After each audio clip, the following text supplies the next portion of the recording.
The obstacles to early intervention are primarily that people don't know in school systems how to identify these children in an easy way. A huge challenge is that the best measures we have now, which are not routinely employed anyway, but the best measures we have now overestimate the number of children who will struggle to read. So school systems feel a pressure to say, well, we don't know for sure, and you're giving us too many children, and we don't have enough resources, so let's wait a while to be really sure. But that waiting is disastrous. It's disastrous by everything we understood, including the spirit of the child. Reading is a child's first huge experience in education. And children are exquisitely aware that they're behind their peers. We did a study where we asked first graders, how good are you compared to your peers in reading?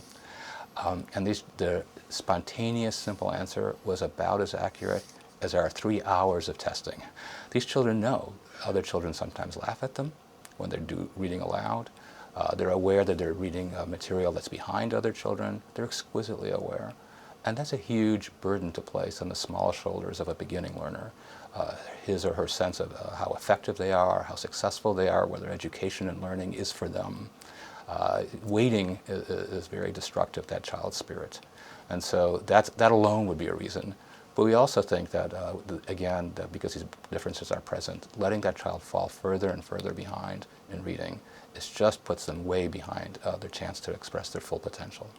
Reading is essential for all of education, and when the child feels they're behind on that they're not doing well on that, then they have a sense of themselves as a child who will not be a good learner. And that's the last thing that we want for any child, is a sense of pessimism about their ability to learn. And so we need to deal with that.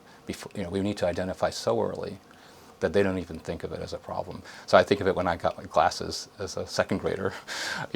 I needed glasses to see. It wasn't a big deal in some sense. Reading is a bigger deal, but I'm hoping that we're not too far from a day where the identification occurs just like an eye test, and it's no more dramatic for a child to get extra support for reading than it is for a child to get glasses so they see the blackboard.